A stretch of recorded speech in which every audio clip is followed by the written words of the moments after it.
Partir, mon cœur bruissait de générosité emphatique. Partir, j'arriverai lisse et jeune dans ce pays mien, et je dirai à ce pays dont le limon entre dans la composition de ma chair, j'irai longtemps, et je reviens vers la hideur désertée de vos plaies. Je viendrai à ce pays mien et je lui dirai, embrassez-moi sans crainte. Et si je ne sais que parler, c'est pour vous que je parlerai.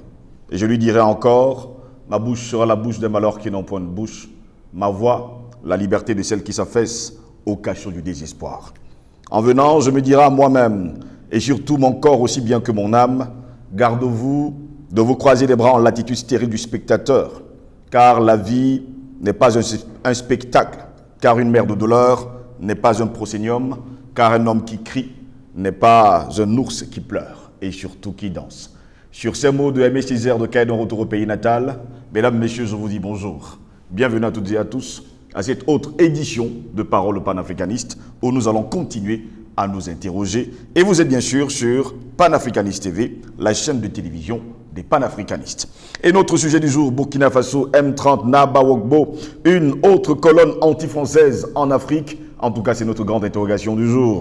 Eh bien, le mouvement dénommé M30 Naba Wogbo a été lancé le samedi 30 juillet dernier à Ouagadougou à travers un point de presse. Ce mouvement vise, entre autres, le départ de l'ambassadeur de France au Burkina Faso, Luc Halad, et la rupture des accords avec la France. Au lancement de ce mouvement, 6 individus ont fait irruption dans la salle et ont empêché l'activité d'arriver à son terme. Pour qui travaillaient-ils et pourquoi? Étaient-ce tout simplement des hommes envoyés par le nouvel homme fort du côté du Burkina Faso? Eh bien, nous nous interrogeons. Une chaude journée pour les membres du nouveau mouvement dénommé M30 Naba Wogbo. Ce nouveau mouvement est contre la politique française au Burkina Faso, le pays des hommes intègres et en Afrique. Au lancement de ce mouvement, la rencontre a été perturbée, on va le dire ainsi, par certains individus mal intentionnés.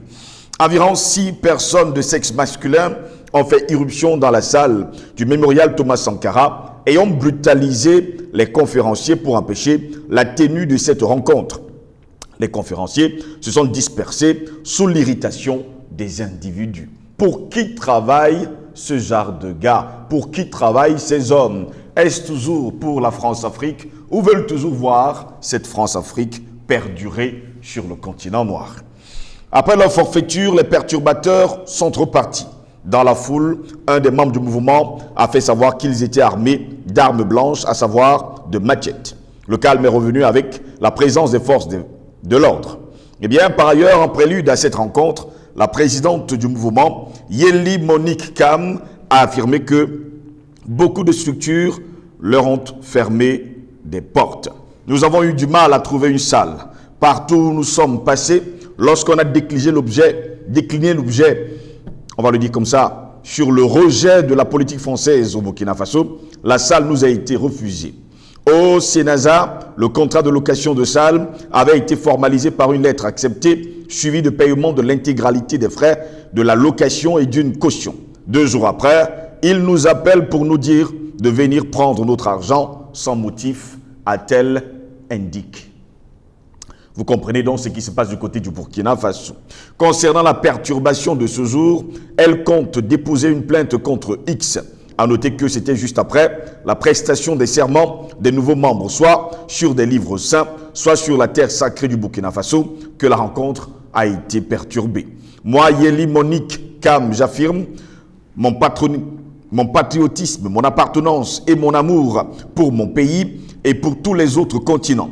Notre lutte ne vise pas les peuples, mais la politique française en Afrique. Je m'engage à lutter contre la domination, la politique française en Afrique et ses alliés américains jusqu'à la libération complète de mon pays et de la terre de mes ancêtres afin de la léguer intacte aux générations futures. Je jure d'être fidèle à l'idéal du M30 Naba Wogbo pour un Burkina uni, prospère et stable.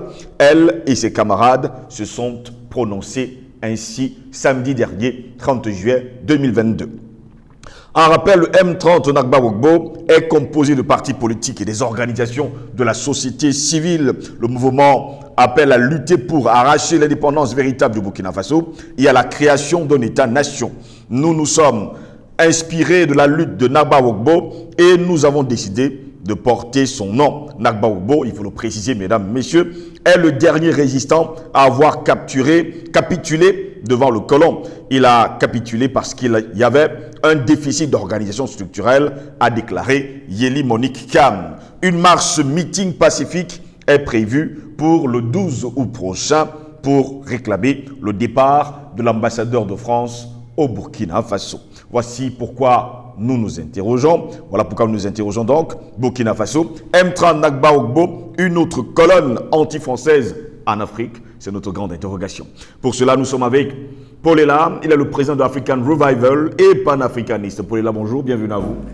Bonjour Steve, un plaisir de te retrouver. Toi et tes millions de téléspectateurs sur Panafricaniste TV. Bonjour à toute l'équipe technique qui travaille d'arrache-pied pour rendre possible cette modeste contribution, comme les autres, à l'éclairage des lanternes des panafricains et du reste du monde qui veulent avoir un autre son de cloche que celui des mainstream et autres médias propagandistes que nous servent à suffisance l'establishment occidental pour nous asservir. Et Panafricaniste TV est là avec toi pour justement nous sortir de ces carcans médiatiques qui veulent nous garder dans une nébuleuse pendant que la vérité est ailleurs.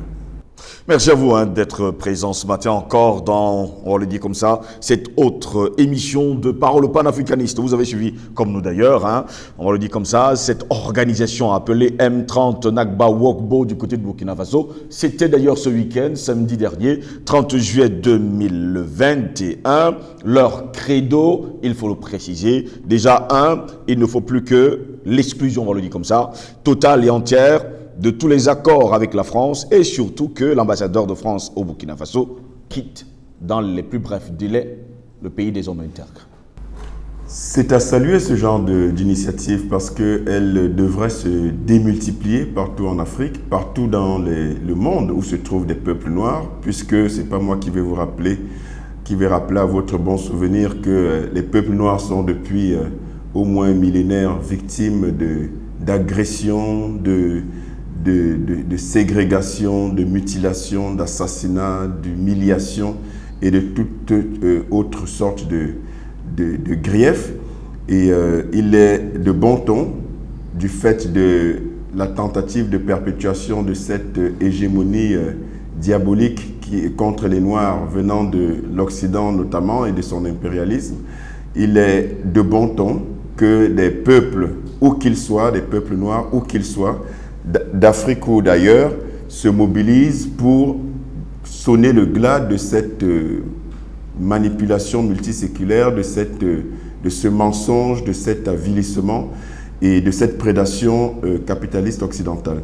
Et le mouvement Nagba Wogbo, qui a été mis en place au Burkina Faso, fait suite justement à ces propos injurieux et déplacé de l'ambassadeur de France au Burkina Faso, comme eux seuls savent le faire, ces Français, en tout cas l'establishment français, en termes de condescendance, en termes de mépris, en termes de double langage et d'hypocrisie. On les connaît et on sait comment ils fonctionnent. On a vu encore ici au Cameroun, au Bénin et en Guinée-Bissau, leur président qui est le principal, le principal étendard de cette condescendance et de ce mépris et qui n'a pas dérogé à la règle.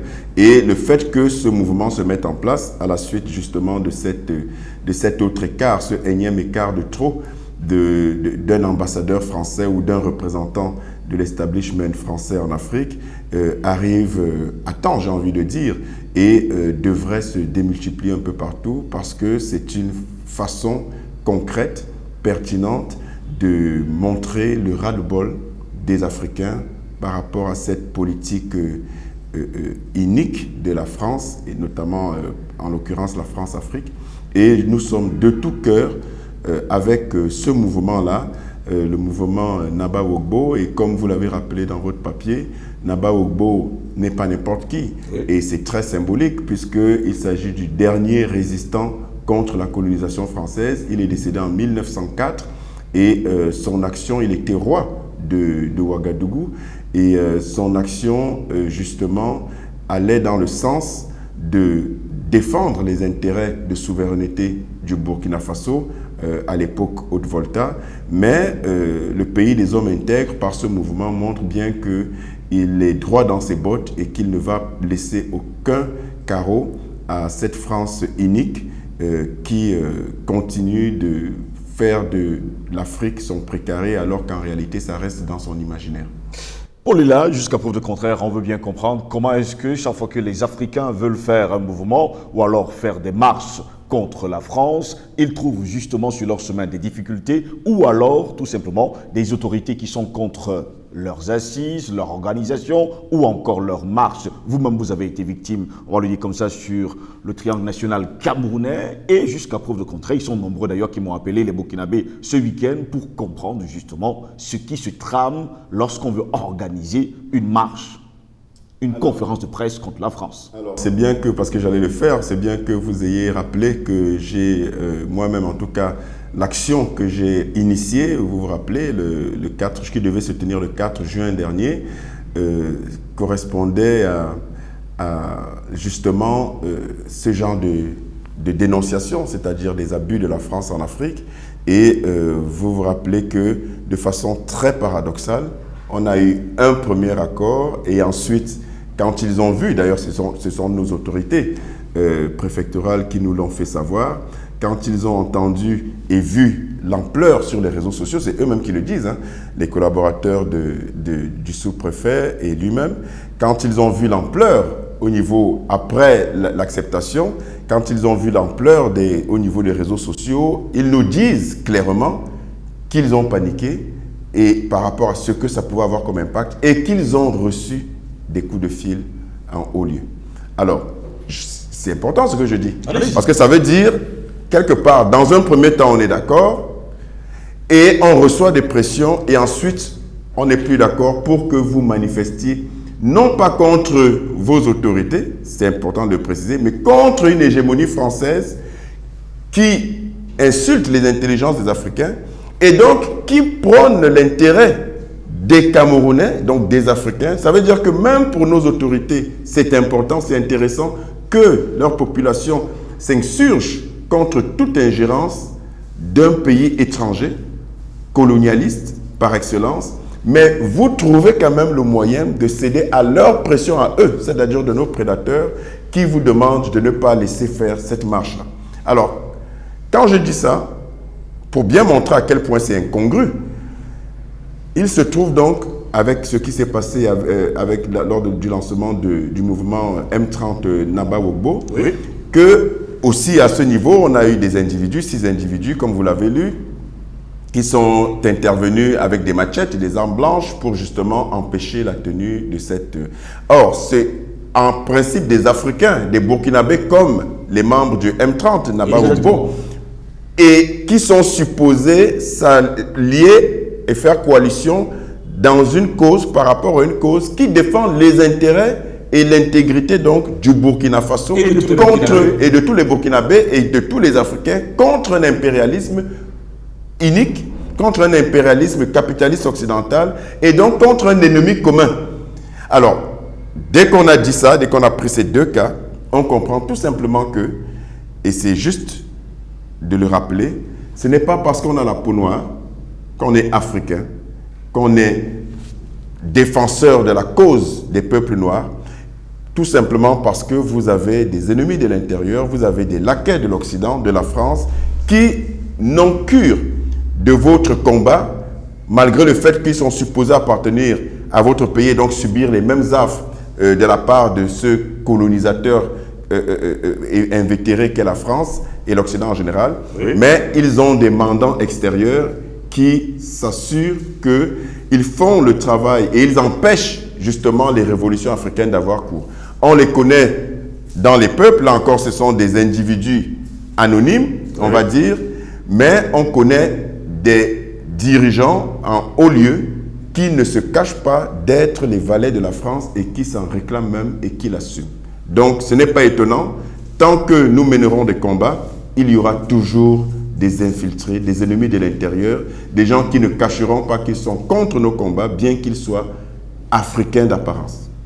Yeli Monikam, qui est le président de M30 Nagba Wogbo, précise par ailleurs que quelques semaines auparavant, ils ont trouvé des salles où devait se tenir cette conférence, justement contre la France et contre l'ambassadeur de France également du côté du Burkina Faso. Mais à chaque fois qu'ils avaient donné l'argent justement pour cette manifestation, le lendemain ou alors des semaines plus tard, on les appelait pour leur dire « ça ne pourra pas se tenir chez nous, venez reprendre votre argent ». Pourtant, on le sait pertinemment, les autorités justement avaient donné leur accord à manifester. Voilà, mais c'est le cas du Cameroun et donc de la manifestation qui avait été prévue devant l'ambassade de France. Et on avait choisi, au Cameroun, on avait choisi un samedi exprès, en sachant que le trafic serait moindre et qu'il n'y a pas de boulot à l'ambassade de France. Et donc, le but n'était pas de perturber l'activité, mais quand ils nous ont répondu en deuxième recours, quand ils sont revenus sur leur décision, ils nous ont dit « Ah non,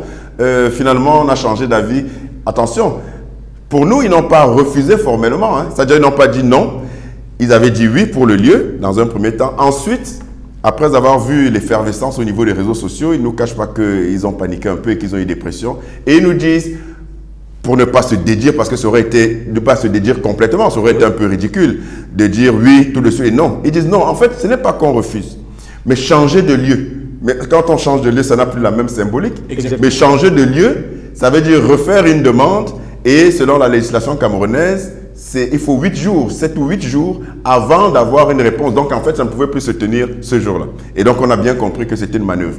Alors, ce n'est pas étonnant, de la même façon, ce qui s'est passé avec le M30 Naba Wogbo, dont je salue l'initiative, la création, le mouvement, et qu'ils tiennent bon, parce que ce sont des manœuvres de distraction et de découragement qu'ils ont vues là pendant le lancement, mais qu'ils tiennent bon parce que ça va se faire. On ne tue pas l'esprit de la révolution. C'est impossible. Et donc, qu'ils aient des salles et acceptées, qu'ils aient payé, qu'on les appelle même pour venir, pour leur rembourser leur argent, ben, c'est pas étonnant. C'est des gens qui reçoivent des pressions. C'est des gens qui reçoivent des pressions, des menaces même.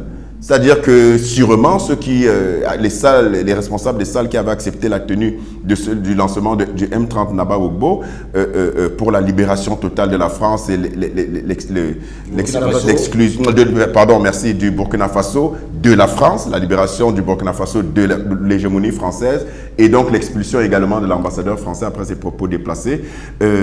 C'est tout à fait normal normal, je veux dire dans l'entendement de celui qui panique. Que les gens acceptent donc déjà de vous louer leur salle et que vous vous organisez pour faire la manifestation dans leur salle et que 2-3 jours après vous rappellent pour dire pardon, venez reprendre votre argent, pardon, c'est chaud. Mais parce qu'ils ont reçu des menaces, Et donc c'est ça. Malheureusement, il y a encore beaucoup qui capitulent face aux pressions, tout simplement parce qu'ils veulent préserver leur petite vie et leur petit confort ponctuel du moment. Mais un combattant, un révolutionnaire ne vit pas dans le présent. Mais les Malcolm X, les Martin Luther King, les Steve Biko, les Osende Afana, les Oumniobé, les Félix Moumié, les Thomas Sankara, les Patrice Emery Lumumba, les Sylvanus Olympio, et les Sékou Touré, les Modibo Keïta et tous les autres qui ont été soit assassinés, soit humiliés, soit écartés de façon brutale de leur action. Et même le Muammar Kadhafi. C'est des gens qui savaient très bien que leur vie était en danger de façon permanente et qu'ils pouvaient la perdre à tout moment. Et s'ils vivaient dans le présent, mais ils n'auraient même pas commencé à s'inscrire dans la logique de la révolution. Tout révolutionnaire sait qu'il peut être assassiné, humilié, emprisonné à tout moment. Tout révolutionnaire. Et quand il intègre cette réalité-là, il ne vit plus dans le présent, il se projette. Et il se dit, je fais ce que j'ai à faire, le temps que ça va durer, mais je sais qu'on ne tue pas l'esprit de la révolution, même si on tue le corps, et que la portée de mon action va parler pour la postérité. Voilà en fait l'état d'esprit des révolutionnaires. Mais quand vous n'avez pas cet état d'esprit, et que les moindres vents contraires soufflent, vous déposez les armes et vous dites, bon, tant qu'à faire, vraiment, ma vie est trop importante. Mais en réalité, qu'est-ce que nos propres vies éphémères par rapport à la vie d'un peuple, d'un pays, d'un continent, par rapport à la dignité et à la liberté de tout un continent. Et par rapport... Aujourd'hui, vous pensez vraiment que le fait d'avoir assassiné Malcolm X l'a vraiment tué, a vraiment tué l'esprit de la révolution? Martin Luther King, Patrice Emery Lumumba, Thomas Sankara? Non, pas du tout. Donc, malheureusement, on aura toujours des poltrons, des gens qui sont mis à contribution dans le combat, encore que ceux-là, c'est des gens qui ne sont même pas nécessairement dans le combat, mais qui se sont retrouvés sollicités par des combattants et ils ont paniqué. Et donc, ce n'est pas étonnant et il faut tout simplement que la masse critique de véritables révolutionnaires qui comprennent et qui épousent l'esprit de la révolution, qui ne fait pas cas de nos propres vies humaines, non pas qu'on les néglige et qu'on veut les vilipender ou les laisser comme ça abandonner ou nous laisser assassiner, pas de façon volontaire, mais on sait que ce n'est pas à exclure parce que dans tout combat, il y a des risques et il faut les mesurer et il faut les assumer et surtout avancer. Lors justement de cette conférence, 6 individus ont fait éruption dans la salle et ont menacé les conférenciers par des armes blanches. Qui les a envoyés? Pour qui travaillent-ils? Alors, qui les a envoyés, c'est évident dans le sens où il suffit de regarder la marche du Burkina Faso. La marche du Burkina Faso, c'est quoi? Ça s'appelait Haute-Volta, c'était une ancienne colonie française, et puis il y a un révolutionnaire qui est arrivé aux commandes en la personne de l'illustre Thomas Sankara. Il a été assassiné par ses ennemis, parmi lesquels se présentait quelqu'un qui était considéré comme son propre frère. Et ensuite, on a eu cet ennemi-là, cet ancien frère assassin de Thomas Sankara qui s'est retrouvé aux commandes par les exigences et par les manigances de la France, donc son mandant. Il a mis le temps qu'il a mis, une vingtaine d'années, si je me souviens bien. Et puis, le peuple a repris ses droits, l'a fait tomber. Un autre l'a remplacé en la personne de Roch-Marc Christian Kaboré. On a cru donc à la restauration du Burkina Faso, du pays donc des hommes intègres, tel que Thomas Sankara l'a rêvé et réalisé. Mais on a vu au bout de quelques années le même Roch-Marc Christian Kaboré qui a fini par capituler face aux injonctions de l'impérialisme français et malheureusement il s'est couché et le même peuple s'est levé, le pays des hommes intègres, faut-il le rappeler, et a fait tomber Roch-Marc Christian Kaboré pour faire donc apparaître un gouvernement de transition en la personne d'Ami Bassaogo qui l'incarne, qui le dirige. Mais on se rend compte que les promesses de l'actuel président de transition au Burkina Faso sont aujourd'hui en train d'aller à volo, sont aujourd'hui clairement contredites par ses actions. Oui. Et on a découvert une certaine forfaiture du fait des accointances avec le président de Côte d'Ivoire qui a réussi l'action criminelle de faire revenir quelqu'un qui est condamné à perpétuité en la personne de Blaise Compaoré, qui a été reconnu par la justice burkinabé comme étant l'assassin formel de Thomas Sankara, qui a donc un mandat d'arrêt parce qu'il a été condamné par contumace et qui s'est vu dérouler le tapis rouge sur la terre des hommes intègres, la terre de Thomas Sankara, et qui est reparti dans un avion ivoirien comme il est venu. Alors, quand je dis ça, vous me demandez les 6 individus qui ont interrompu, qui ont perturbé le lancement de M30 Naba Wogbo, pour qui roule-t-il? Quand j'ai déroulé ça, vous comprenez qu'il y a des ennemis de l'intérieur, qu'ils soient à l'intérieur du Burkina Faso ou dans un pays frontalier du Burkina Faso, et qui n'ont pas intérêt à ce que les stèles de la France diabolique, l'establishment français, le système français diabolique, qui pille, qui viole, qui tue, qui spolie l'Afrique depuis plusieurs décennies, ils n'ont pas intérêt que cette France-Afrique-là, ce visage hideux de la France, disparaisse de l'Afrique parce qu'eux-mêmes tirent leurs intérêts de cette manipulation. Yeli Monica, mais la présidente justement de cette association, c'est la première fois quand même sur le continent africain qu'on voit une femme à la tête d'une telle association, une telle organisation qui demande le départ sans délai de l'ambassadeur de France au Burkina Faso et surtout la fin des accords coloniaux avec la France. Elle n'en démord pas et déclare que le 12 août prochain, il y aura une marche dans tout le Burkina Faso. Va-t-elle réussir ? Ou va-t-elle continuer justement le combat? Elle va réussir et on a tout son soutien. Il faut être positif, hein, toujours quand il y a un combat comme ça qui démarre. Il ne faut surtout pas qu'elle flanche. Et c'est super, super bien intéressant que ce soit une femme. Et que, évidemment, les femmes sont toujours au combat et n'ont jamais manqué à l'appel au combat. Dans tous les combats, depuis le temps, des peuples noirs pour leur liberté et leur dignité, les femmes ont toujours été au premier plan. On se rappelle de Rosa Parks, on se rappelle d'un certain nombre de femmes qui ont contribué de façon active. Sauf que elles ne sont pas, elles sont souvent, dans des rôles qui ne les mettent pas sous les feux des projecteurs. Oui. Et c'est très bien que certaines assument donc d'être sous les feux des projecteurs pour justement mener ce combat. On a Amina Fofana au Mali.